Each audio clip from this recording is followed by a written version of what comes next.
చరిత్ర పుటల్లోని రామాయణ గాథను మనం పుస్తకాల్లో చదివాం, సినిమాల్లో చూసాం. కానీ ఇప్పుడు నేను నిలబడిన ఈ ప్రదేశం ఈ గాథకు సజీవ సాక్ష్యం. ఇదే సీతా ఎలియా. రావణుడు సీతాదేవిని బంధించి ఉంచిన అశోకవనం ఇదేనని నమ్ముతారు భక్తులు. ఇక్కడ గాలిలో కూడా ఆనాటి ఆవేదన, భక్తి వినిపిస్తున్నట్టు నిజంగా అనిపిస్తుంది.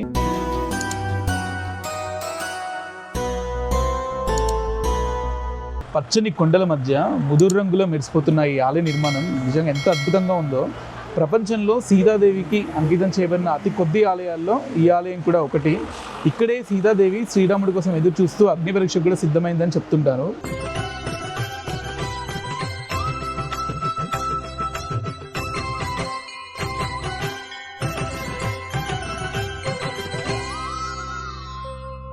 ప్రసిద్ధిగాంచిన నువారా ఇలియా ప్రాంతంలో ఉన్న సీతాదేవి ఆలయాన్ని ఇప్పుడు మీరు చూస్తున్నారు.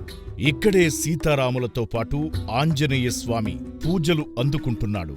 ఈ ఆలయానికి చింతనే రావణుడు సీతమ్మను బంధించిన అశోకవనం కనిపిస్తుంది. ఇక్కడే సీతాదేవి కన్నీటికి ఆనవాలుగా నిలిచిన సీతమ్మ ధార పెద్ద ఎత్తున ప్రవహిస్తుంది.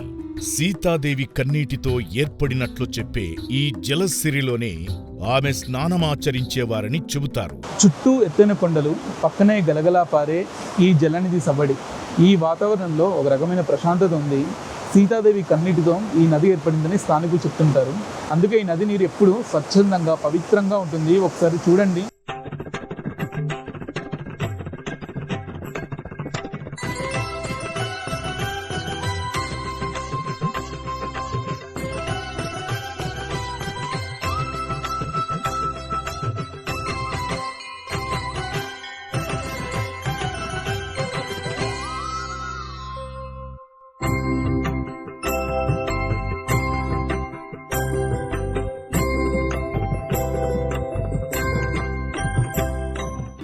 ఇంకా ఆశ్చర్యం ఏమిటంటే ఈ రాయిపై పెద్ద అడుగుల ముద్రలను చూస్తున్నారుగా.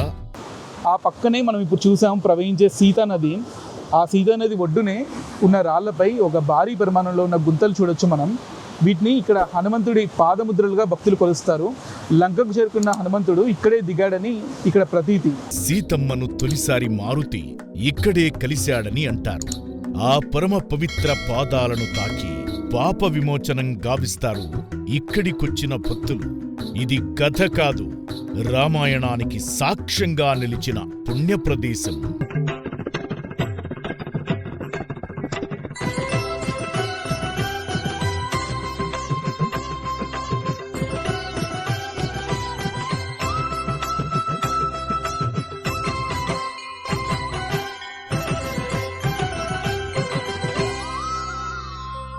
మీరు ఆధ్యాత్మికతను, చరిత్రను ప్రేమించేవారైతే నువారా ఎలియాలో ఈ సీతా అమ్మవారి ఆలయాన్ని అస్సలు మిస్ అవ్వకండి. రామాయణంలోని ఒక అధ్యాయాన్ని ప్రత్యక్షంగా చూసిన అనుభూతి మీకు నిజంగా కలుగుతుంది. మీరు శ్రీలంక వచ్చినప్పుడు ఈ సీతమ్మవారి ఆలయాన్ని, ఈ సీతా ఎలియాని తప్పక దర్శించండి, తరించండి.